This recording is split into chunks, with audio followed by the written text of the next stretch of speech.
Reid Health AI Engineer. Spoken Rehearsal Script. Part 1. Openers. Track 1. The 90-second Introduction. I'm an AI and data engineer supporting the Department of Health and Human Services, where my title is Senior Power BI Developer and Analytics Specialist, though the work spans the full stack. I own the Microsoft Cloud side, the Python and SQL pipelines underneath, and the AI layer on top. That AI layer is where my work has moved over the past couple of years. I've built a hybrid transformer and LLM classification pipeline that's handled a 53,000 record production run, with confidence routing and human escalation. And I built a healthcare LLM benchmark, about 2,000 citation-grounded questions, drawn from official CDC, NA, FDA, and CMS documents, and used it to compare 4 architectures head-to-head: plain LLM, RAG, citation RAG, and a retrieve answer verify safety edit pipeline. Underneath it sits the engineering, Python and SQL pipelines with OAuth API integration, retries, transactional loads, and validation, plus Power BI service, Enter ID, gateways, and Git-based delivery. The through line for me is treating AI as a system rather than a model: reliable data, retrieval, permissions, validation, human approval where it matters, provenance, monitoring. Last week I co-presented a conference talk making exactly that argument, that trustworthy AI is mostly architecture. That's why this role caught my attention. It combines AI engineering with the Microsoft stack, enterprise data, and real clinical workflows. My deepest strengths are Python, analytics, and AI systems on the Microsoft platform, and I'm deliberately extending that into Azure AI Foundry, Fabric, and Epic Integrated AI.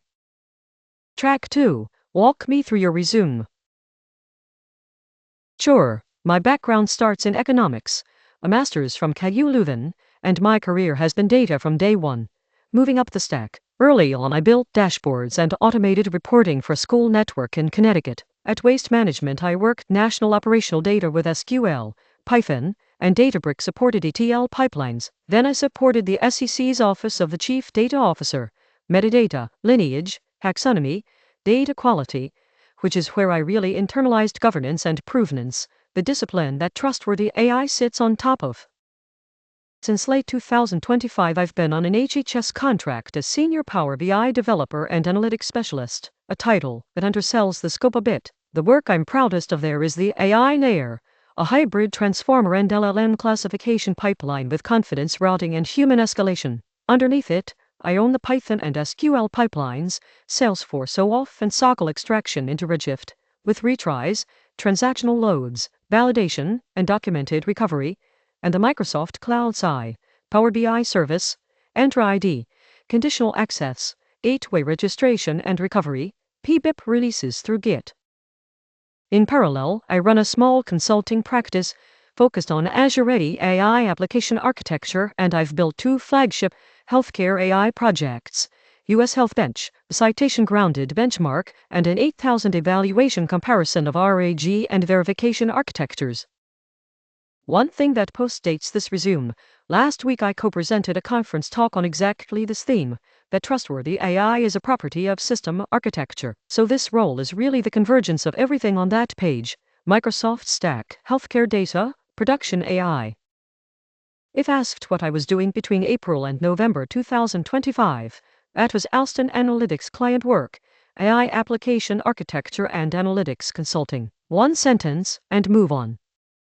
Track 2B. What do you consider yourself primarily?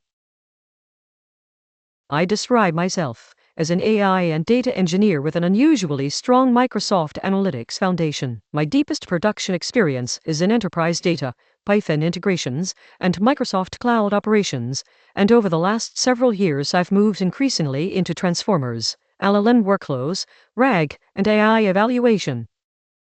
What interests me about this role is that you actually need those layers to connect. Data comes in through reliable pipelines, AI operates on governed data, and semantic models and Power BI expose the results. I can move vertically through that whole stack, and the analytics end isn't a leftover from a previous career, it's the part that makes the AI trustworthy. Track 3. Why Reid?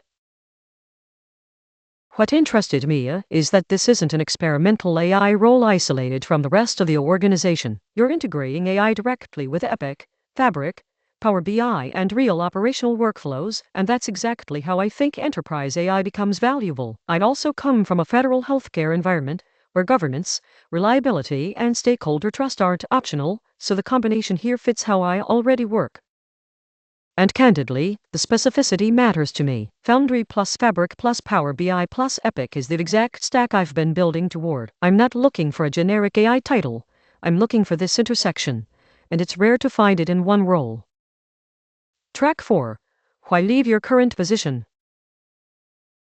I'm not trying to get away from analytics, I'm trying to build on it. My work has moved steadily toward AI, automation, and systems architecture, and I want AI engineering to be the center of my day-to-day rather than the growing edge of it. This role has an unusually strong overlap with the Microsoft and analytics foundation I already have, while going deeper into production AI. That's a build, not an escape. Track 5. What's your biggest gap for this role? The clearest gap is that I haven't been an Epic developer. My healthcare experience is on the HHS and analytics side rather than inside an Epic implementation, so I'd have a learning curve on Epic-specific tooling and workflows. Two things give me confidence. First, I know Epic's analytics layer conceptually. Clarity is the relational reporting extract. Capital is the dimensional warehouse on top. And dimensional warehouses and SQL are exactly where I live. Second, the surrounding engineering problems aren't foreign to me. APIs, enterprise data, permissions, AI orchestration, evaluation, governance, production support. So I'd expect to learn the Epic-specific layer, not learn enterprise AI engineering from scratch. Track 6. You run a consulting LLC. Will that continue? Alston Analytics has been project-based consulting. It's actually where I built a lot of the Azure-facing AI architecture work on my resume. It's winding down to minimal, and I don't carry competing commitments into a full-time role. No conflicts with healthcare AI work. This role would be my focus. Track 7. Logistics discipline. If compensation, contract terms, or conversion come up, my line is, I defer to vertiligence on the contract specifics. Happy to make sure that conversation happens. What I want to focus on here is fit. My location answer said the same way every single time it comes up. Your detail here. And pick Q and side products stay out of this interview entirely. Part 2. The two spines. Track 8. The build spine, my master architecture answer. Whenever I'm asked how I'd build an AI system here, I start the same way, with the workflow and the risk boundary, not the model. The first question is whether the system is informational or whether it can take actions, because that changes everything downstream. The user comes in through identity, enter ID, and in a clinical context. Smart on her, so authorization travels with the request. The agent sits behind that identity, and it never out-privileges its user. From there, the agent has three kinds of resources: grounded retrieval over approved documents, controlled APIs for structured data, her resources like patient, observation, medication request, and deterministic tools for anything that computes. I don't ask a language model to calculate what SQL calculates reliably. Generation happens only from retrieved evidence. Then verification. Does each material claim have support? Then safety checks and citation validation. And if the evidence isn't there, the system abstains. A healthcare AI has to be allowed to say I don't know. Anything that changes state goes through a human gate, approval first, then a deterministic function performs the action, then it's audited. And around the whole chain, telemetry, the request, retrieval sources, tool calls, model and prompt versions, latency, errors, user feedback, because you can only operate what you can observe. That spine answers most design questions. The nouns change, Confluence runbooks or clinical policies, a Power BI refresh API or an Epic write back, but the skeleton doesn't. Track 9. The diagnose loop, quality degraded after 3 months. I'd binary search the chain, and I can only do that because everything was versioned and traced from the start. First, did the world change? Corpus updates, new document types, a shift in the mix of questions users are asking. Second, did retrieval change? I'd rerun the golden questions set and check retrieval, recall, and grounding. A rechunk or an index change shows up right there. Third, did the model layer change? Model version, prompt version, temperature, tool schemas. Fourth, pull the traces for the worst recent answers and see at which stage the failure enters. Retrieval missed, generation ignored the evidence, or verification let something through. And at points at the deeper answer. This is exactly why we version prompts, models, retrieval configuration, and index snapshots, and keep the benchmark running on every change. So it got worse is a diffable statement, not a vibe. Part 3, The 4 Stories. Track 10, Story 1, US Health Bench, my lead story. The project I'd point to first is US Health Bench. The problem, before you let an LLM anywhere near healthcare questions, you need to know, measurably, whether it's accurate, grounded, safe, and honest about uncertainty. So I built the measuring stick, 2020 questions, in English and Spanish, every one grounded in 319 official documents from CDC, MA, FDA, and CMS, with reference answers and citations.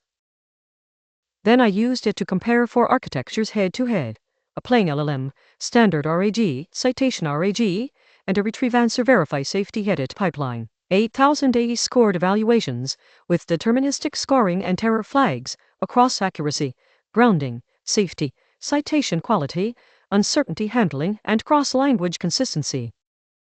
What I found, your detail here the verification and safety edit stages, your detail here and on abstention, your detail here. The lesson I carry from it, evaluation isn't a launch gate, it's a harness. New prompt, run the benchmark. New model, run the benchmark. New retrieval strategy, sane. That's how a healthcare AI system earns trust, empirically and continuously. Track 11, Story 2, the 53,000 record pipeline. At HHS we needed reliable classification of large volumes of ambiguous public health communications, sentiment, SANS, emotion, toxicity, topic relevance, volume too high for humans alone, stakes too high for a single model alone. So I built a hybrid, specialized transformers handle the repeatable jobs, 2 sentiment models, plus a distilled BERT correction model I fine-tuned on roughly 5,000 labeled examples, your detail here plus 2-stage stance classification, emotion and toxicity models, and zero-shot topic scoring. On top of that, agent-like routing, evaluates confidence, model disagreement, and tone versus intent conflicts. Ambiguous records go to an LLM, which returns a structured candidate label with a rationale, never free text. Whatever is still unresolved escalates to human analysts. In the big production run, 53,117 ambiguous records. The assistive AI layer resolved 37,580. 15,537 went to analysts, and revalidated their automated portion by your detail here.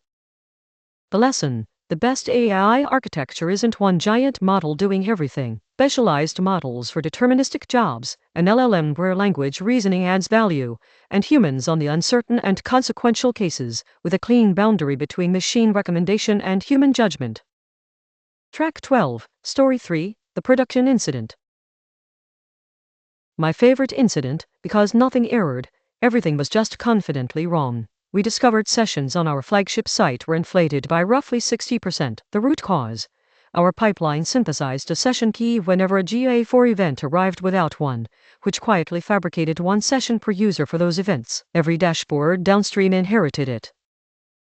I traced it from the dashboard anomaly back through the semantic model to the pipeline logic, fixed the key synthesis, rebuilt about 19 months of history, and then added reconciliation checks that validate our rollups against the source, so this class of bug alarms instead of hides, and I documented the whole thing. The lesson I took, and it's the one I'd bring here, evaluate the system, not whether individual numbers look plausible. Silent data corruption is the scariest failure mode in analytics, and doubly so in healthcare AI. If they ask for a second incident, I'd also diagnosed and resolved the conditional access outage that took down our Power BI gateway's cloud connectivity, worked the enter policy and service account angles, restored refresh, and wrote the recovery runbook so the next person doesn't need me. Track 13, Story 4, The Messy Estate Spare, 30 seconds. The public engagement dashboard, a 43-host web estate, multiple data sources, 1 Governed view. Along the way I found a URL parsing defect. The split logic was swallowing encoded slashes, and fixing it cut the dataset from 2.4 gigabytes to under 900 megabytes. Redshift roll-up tables, validation against source, and a 6-gate QA checklist before release. Compliance, composition, design, edge cases, performance, plain language. That's the data foundation layer, the thing AI inherits, whether it's clean or not. Part 4. The Microsoft Stack. Track 14. Azure AI Foundry. The honest answer. My production background is deeper in Python, Power BI, Microsoft Cloud, and Enterprise Analytics than in Foundry specifically, but Foundry is a packaging of capabilities I already work with: model endpoints, retrieval and grounding, tool integration, prompt orchestration, evaluation, tracing, identity. Your detail here where I'd ramp is operational fluency, deployment patterns, quotas, the evaluation tooling under real load, and that's precisely the direction I want to take my Microsoft Stack experience. Track 15. How would you rebuild your HHS pipeline on our stack? I can answer with one of my real workflows. Today I have a hybrid AI classification pipeline, specialized transformers, LLM-assisted review, human escalation. If I were rebuilding that natively on your stack, and I want to be clear, this is how I design it, not something I've deployed. I'd land the underlying data in Fabric, in a lakehouse on one lake. The deterministic and specialized model processing stays as Python services, because it's cleaner architecturally. Foundry takes the generative layer, prompt management, model deployment, structured output classification, evaluation, and tracing. Results and review states persist back into the governed data layer, and they surface through the Power BI semantic model. And the piece I'd add that we don't fully have today: a feedback loop. Every analyst correction gets stored with the model version, prediction, confidence, and reason. Then you can watch categories drift over time and reevaluate deliberately. That turns a classification pipeline into an AI operations platform. Track 16. Fabric in one breath. One lake is the single data lake under everything. Lakehouses and warehouses live on it. Pipelines land and shape the data. A semantic model defines the governed measures. Power BI sits on top. The part I care about most: direct lake semantic models read delta tables straight out of one lake, no import refresh cycle, so the same governed data serves deterministic analytics and AI retrieval. AI doesn't need to become a separate data island. Epic and operational data land once, get governed once, and feed both Power BI and Foundry. Track 17. How does Power BI experience help an AI engineer? Power BI taught me the layer underneath AI: semantic models, data quality, lineage, access control, refresh reliability, stakeholder definitions, and what happens when production data doesn't behave the way the prototype did. AI systems inherit those exact problems. If your data semantics or your access controls are wrong, putting an LLM on top doesn't fix them. It makes them harder to see, because now the errors arrive in fluent English. And there's a practical bonus: a well-built semantic model is a ready-made deterministic tool for an agent to call. Track 18. Natural language over the semantic model and where logic lives. If leadership wants to ask questions in plain English, why did engagement fall last month? The agent's job is to decompose the question and select operations. Did it actually fall? Which channels contributed? Was it traffic, rate, or volume? Each of those is a tool call against the semantic model, which computes deterministic, governed measures. Then the LLM interprets and communicates the results, with links back to the evidence. The rule I hold: the LLM doesn't calculate the 12%. The semantic model does. The agent selects the analysis. The platform computes it. The model explains it. More generally, business logic lives where it's testable: definitions and measures in the semantic model, transformations in SQL and pipelines, orchestration in Python, and judgment and language in the LLM, and nothing else in the LLM. Track 19. Skills list defense. Honest one-liners for resume nouns. If asked about Azure Data Factory, my pipeline work has been code-first Python ETL. The same constructs ADF orchestrates visually: sources, transformations, triggers, retries, monitoring. I'd map onto ADF or Fabric Data Factory quickly. It asked about Databricks. Hands-on at waste management, Databricks supported ETL over national operational data. That was the Databricks platform generally, not an Azure tenant deployment, and I'll say so plainly. If asked about Key Vault, my production secrets work was AWS Secrets Manager, rotation, access policies, no credentials in code. Key Vault is the direct to Azure analog, same concepts, and I'd pair it with managed identities.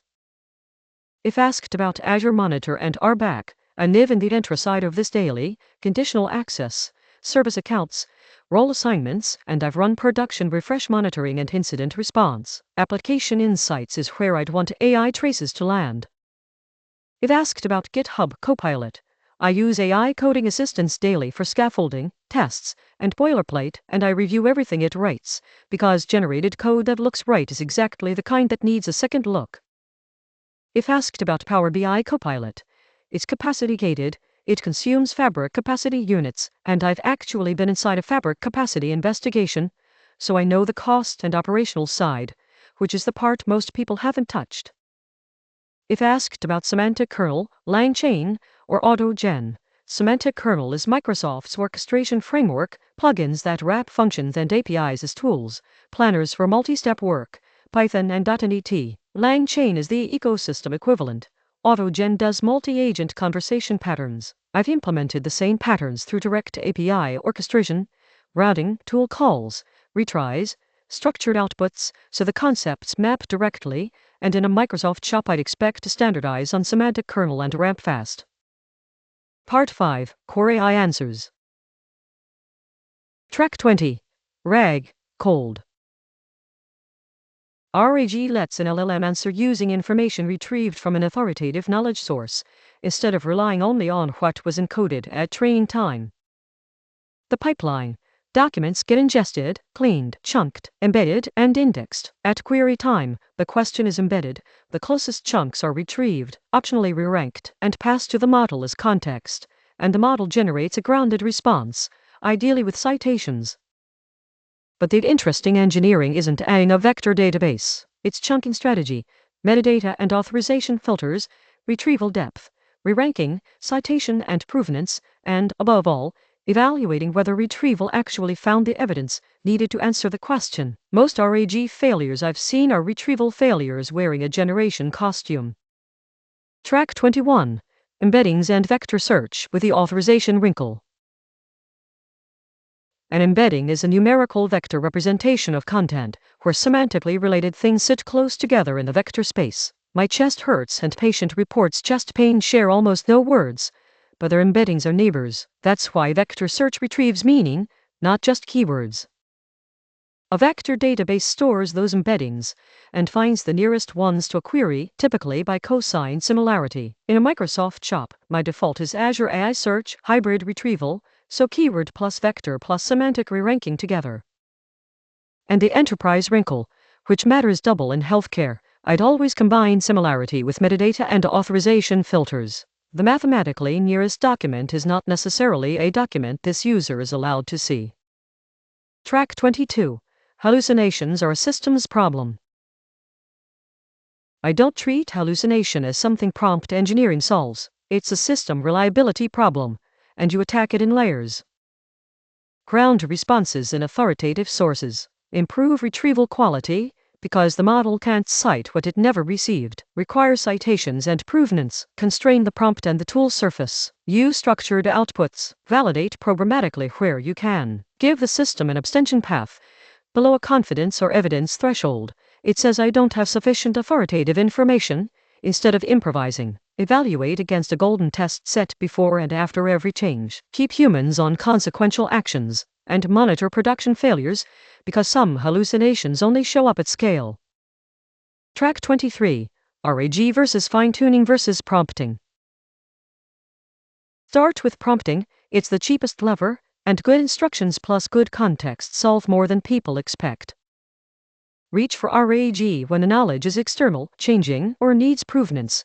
You can update the corpus without touching the model, and you can cite sources. In healthcare, that provenance is usually decisive. Reach for fine-tuning when a problem is behavior rather than knowledge, format, style, or a narrow classification task at scale. My distilled BERT correction model is exactly that. Fine-tune unlabeled examples to fix systematic errors, cheap and fast at inference. And in practice you combine them. A fine-tuned or specialized model for the repeatable jobs, RAG for the knowledge, prompting to orchestrate. Track 24, Chatbot versus Agent, and when not to build an agent. A chatbot generates responses. An agent has a goal and can select actions, call tools, retrieve information, interact with systems, potentially change state. A chatbot answers, what appointments do I have? An agent authenticates you, queries the scheduling API, finds the conflict, proposes alternatives, asks you to confirm, and reschedules. And the moment a system can change state, permissions, approvals, and auditability stop being nice-to-haves and become the architecture. The flip side, I don't agentify what a form does better. If the workflow is fixed and deterministic, a conventional application is simpler, cheaper, and safer. Agents earn their complexity on multi-step goals across multiple tools where the path varies. Part 6. Security, Privacy, Safety. Track 25. Authorization. The agent never out-privileges its user. My headline rule: the agent must never out-privilege its user. Concretely, in Azure, security trimming in AI search, documents are indexed with their access control lists, and every query is filtered against the caller's enter token, so retrieval itself respects permissions. Tools run on behalf of the user, so an API call carries their identity, not a service account with God mode. Each tool gets a least privilege allow list. In an epic context, smart on-FR scopes carry the patient context and the user's role with the request. For actions, read only by default. Writes go through an explicit human approval, get executed by a deterministic function, and land in an immutable audit log. Who asked? What was retrieved? What was approved? What was done? Track 26. Prompt injection. Data, not instructions. The core principle, retrieved content is data, never instructions. And in a clinical setting there's a wrinkle worth saying out loud. A patient note could literally contain the words ignore previous instructions. The system has to be indifferent to that. So, untrusted content, retrieved documents, chart text, external pages, is delimited and labeled as data. With a clear instruction hierarchy the model is trained and prompted to respect. Tool calls are schema validated, so a poisoned document can't smuggle arbitrary parameters. Nothing state-changing fires, because of retrieved text without the human gate. Outputs get filtered. Injection attempts live in the evaluation set as red team cases. And in monitoring, I watch for anomalous tool call sequences. That's often how an injection shows up first. Track 27. Phi and HIPAA, the concrete version. Start with data minimization. The model receives only what the task requires. Identity and authorization propagate through retrieval and tools, so PHI access is always the user's access. Encryption in transit and at rest. And logging is designed to be PHI-free. I log identifiers, versions, and hashes, not payloads, because traces and telemetry are the leak everyone forgets. On the platform side, concretely, Azure OpenAI runs in the organization's Azure environment under Microsoft's Business Associate Agreement. Prompts and completions are not used to train the foundation models, and regional deployment controls data residency. And I distinguish sharply between informational use cases and anything that influences clinical decisions or takes actions. The latter needs substantially stronger validation, human oversight, auditability, and monitoring. Track 28. Responsible AI as engineering controls. Responsible AI becomes useful when the principles turn into engineering controls rather than a document sitting somewhere. Privacy becomes data minimization and PHI-free logging. Fairness becomes evaluation slices. Does performance hold across languages, populations, question types? I built my benchmark bilingual for exactly that reason. Explainability becomes citations and traces. Human oversight becomes approval gates at defined risk boundaries. Auditability becomes versioned prompts, models, and configs, so any answer can be reconstructed. And incident response becomes runbooks and rollback paths, written before you need them. That maps directly onto operating inside an AI governance framework like yours. Part 7. Operating AI in production. Track 29. Evaluating before launch, and the metrics that matter. Before anything ships, I build a golden set from real questions, including adversarial cases and questions the system should refuse or abstain on. Then I measure in 2 layers: retrieval, recall on the golden set, did we fetch the evidence at all, plus grounding rate, answers, accuracy against references, claim level citation support, safety flags, and abstention correctness, does it decline when it should, and only then. Tooling-wise, Foundry ships built-in evaluators, roundedness, relevance, coherence, plus the safety evaluators, and I'd combine those with LLM as judge scoring, calibrated against human spot checks so the judge itself is trusted. And for the trial question, the answer is medically plausible but the cited source doesn't support it. That's precisely what a claim-level citation validation stage catches. Check each material claim against the retrieved span, not the answer as a whole. That failure mode is why my benchmark scored citation quality as its own dimension, separate from accuracy. Then the bar stays up forever. Every prompt, model, retrieval, or chunking change reruns the benchmark before production sees it. Track 30. Monitoring after launch. In Foundry tracing and application insights, I'd want latency percentiles, error rates, token cost per request, pull call success rates, sampled grounding scores on live traffic, escalation and human correction rates, and drift on the input distribution. Are users asking different questions than the ones we evaluated? Alerts on thresholds, a weekly benchmark run as a heartbeat, and every trace carrying prompt version, model version, and retrieval config, so when something moves, I can diff instead of guess. Track 31. Versioning and reconstructability. The standard I hold: any AI response can be reconstructed later. That means a prompt registry, pinned model versions, retrieval configuration and index snapshot identifiers, dataset versions, and evaluation results tied to a configuration hash. Every production trace stores all of it per request: which prompt, which model, which documents, which scores. In a regulated environment, that's not a luxury. It's how you answer why did the system say that 6 months later. Track 32. Cost and latency at scale. Tier the models: small, cheap models for routing and classification, the big model only for synthesis, cache embeddings and frequent answers, stream responses for user experience, batch what can be asynchronous, put token budgets in the traces so cost is observable per feature, not just per invoice. My hybrid pipeline is this philosophy in miniature. Distilbert handles the bulk for fractions of a cent, and the LLM only sees the records that need reasoning.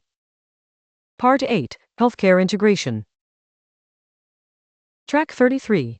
FHER, HL7, Smart on FHER. FHER, Fast Healthcare Interoperability Resources, represents healthcare information as standardized resources exposed through modern REST APIs, usually as JSON. Patient, observation, condition, medication request, encounter, diagnostic report. Conceptually, get patient 123, get that patient's observations. HL7v2 is the older messaging standard, pipe delimited, event-driven. Patient admitted, lab result available. It still moves most hospital events today. And the nuance: FHER comes from HL7 International. It modernized the family rather than replacing it. In practice you meet both: V2 feeds for events, FHER APIs for on-demand access.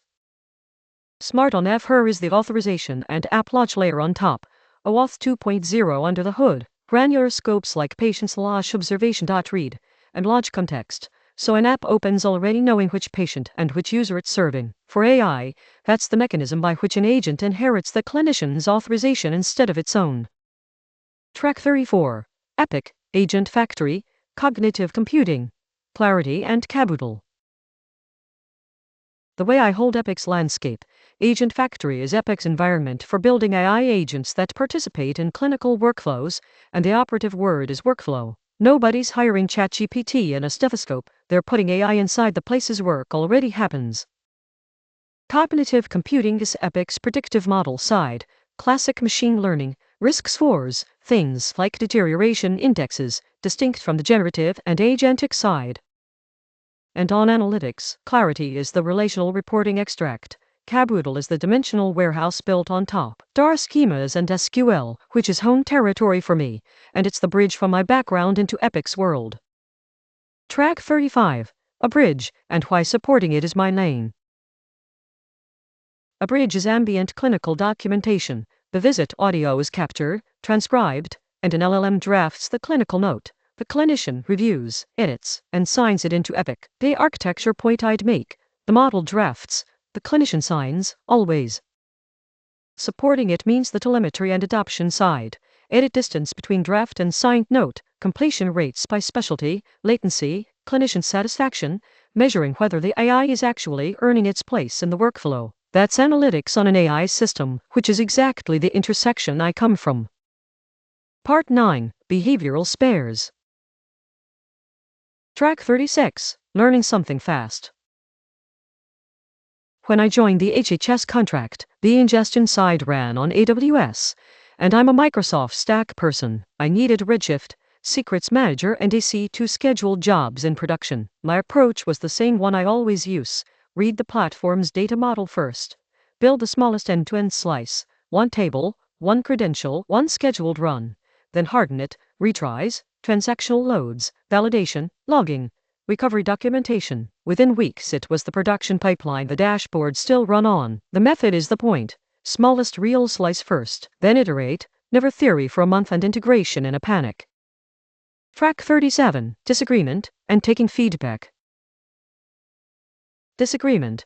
Leadership numbers from two systems didn't match. The dashboard said one thing, the Salesforce exports another. Instead of arguing interpretations, I built a weekly reconciliation workbook and pinned down the scope definitions causing the gap. The disagreement became a process. Now reconciliation runs weekly, and the argument never comes back. Feedback. A stakeholder pushed back that our dashboard releases were inconsistent in polish. Rather than defending the work, I turned the criticism into a 6-gate QA checklist: compliance, composition, design, edge cases, performance, plain language, that every release now passes through. The best feedback becomes infrastructure. Part 10. Closing moves.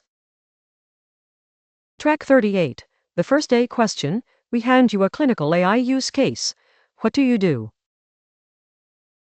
Before writing any code, I'd want to understand the workflow we're improving, who the users are, what decision or action the AI supports, what data it requires, how consequential a run output would be, and what the current human process looks like. Only after those boundaries are set would I choose the architecture and the model. The pattern I follow every time: workflow, then risk, then data, then permissions, then success criteria, then the human boundary, and only then architecture, evaluation, deployment, and monitoring. Track 39. My questions for them. Pick 3 or 4 by feel. 1. What AI use cases would you want this person to put into production in the first 6 months? 2. How mature is the environment? Are Foundry, Fabric, and Agent Factory established, or does this person help define the architecture? 3. How do you currently evaluate an AI solution before it's allowed into a clinical workflow? 4. Where's the boundary between data analytics and insights and clinical informatics? How do the teams share the AI work? 5. If we were at my 6-month review and you considered this hire a clear success, what would I have accomplished? Track 40. The final word. Anything else you'd like us to know? Just this. The intersection you're hiring for: Microsoft Data Platform, production AI systems, healthcare, and governance, is unusual, and it's exactly where I've been building. The gap I'd be closing is Epic-specific tooling.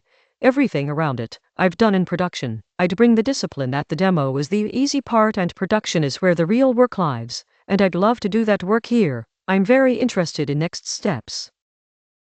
Track 41. The 5 principles. Say these last, every pass. 1. Start with the workflow, not the model. 2. Keep deterministic work deterministic. 3. Ground AI against authoritative information. 4. Permissions, human approval, and provenance matter the moment an agent can act.